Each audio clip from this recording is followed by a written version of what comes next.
सफल मान्छेहरूको कथा सुन्दा हामीलाई लाग्छ नि, वाह के कमाल गर्यो, त्यो पनि एक्लैले। तर के यो सेल्फ मेड मान्छेको कथा अर्थात् आफैले आफैलाई बनाएको भन्ने कुरा साँच्चै नै सत्य हो त?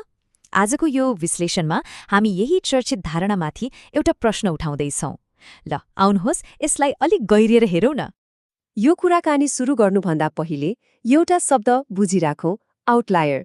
यो भनेको त्यस्तो व्यक्ति हो जो अरू सामान्य मानिसभन्दा धेरै नै अगाडि, मतलब असाधारण रूपमा सफल हुन्छ, जस्तै कि बिल गेट्स वा हाम्रै देशको कुनै ठूलो व्यापारी हो। यही कुराले हामीलाई एउटा एकदमै महत्त्वपूर्ण प्रश्नतिर डोर्याउँछ।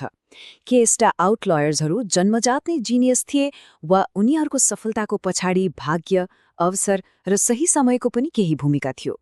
यही प्रश्न नै हाम्रो आजको खोजीको केन्द्रबिन्दु हो। आज हामी यी 5वटा चरणमा यो विषयलाई केलाउनेछौं।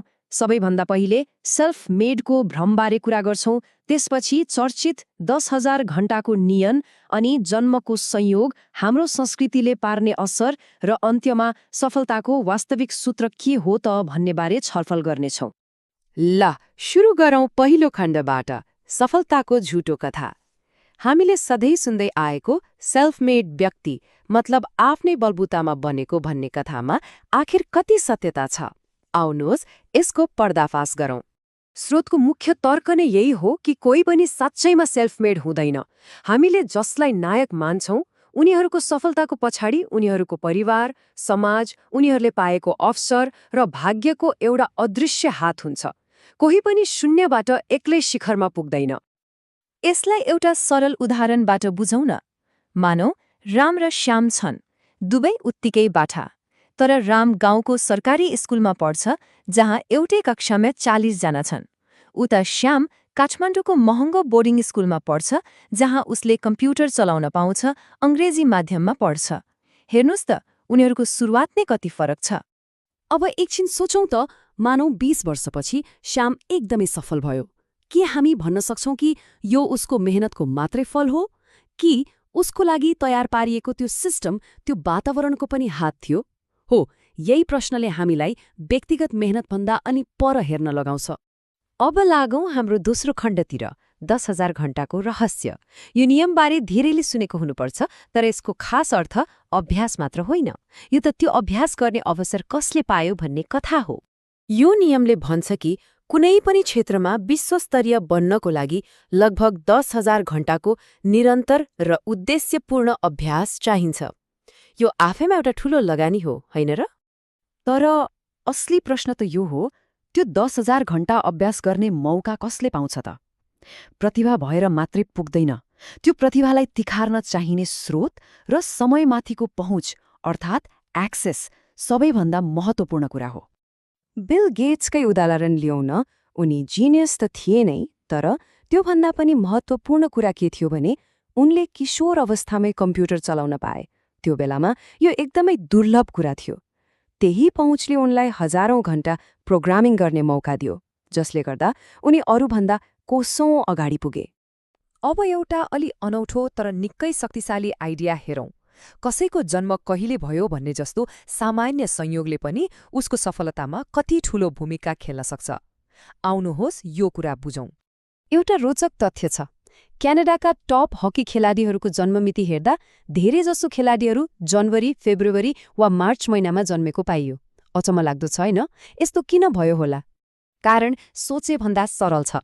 हकीका लागि छनौट प्राय वर्षको सुरुमा हुन्छ। अब सोच्नुहोस्, जनवरीमा जन्मेको बच्चा त्यही वर्षको डिसेम्बरमा जन्मेको बच्चाभन्दा झण्डै 1 वर्षले जेठो भयो। ऊ अलि ठूलो, अलि बलियो देखिन्छ, कोचको आँखामा ऊ ट्यालेन्टेड देखिन्छ, अनि उसले बढी मौका पाउँछ र उसको आत्मविश्वास पनि बढ्दै जान्छ। हेर्नुहोस् त, एउटा सानो सुरुवातको फाइदाले कसरी सफलताको एउटा चक्र नै बनाइदिन्छ। अब चौथो खण्डमा प्रवेश गरौँ, जहाँ हामी हाम्रो संस्कृतिले, हामी हुर्केको समाजले कसरी हाम्रो सफलता र असफलतामा नदेखिने गरी प्रभाव पार्छ भन्ने बारेमा कुरा गर्नेछौँ। हाम्रो समाजमा हामीले कस्ता कुरा सिकेर हुर्किन्छौँ?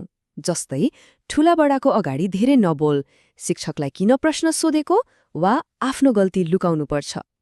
यस्ता बानीले हामीलाई आज्ञाकारिता बनाउँछ होला, तर व्यावसायिक जीवनमा अगाडि बढ्न, नयाँ अवसरहरू समात्नबाट रोक्न पनि सक्छ। यसको मतलब के हो भने यदि हामी आफ्नो सांस्कृतिक बानी बेहोरा बारे होशियार भएनौं भने यसले हाम्रो क्षमतालाई नदेखिने गरी सीमित बनाइरहेको हुन सक्छ। यसले हामीलाई प्रश्न सोध्न, चुनौती दिन र नयाँ अवसरहरू खोज्नबाट पछि हटाइरहेको हुन सक्छ।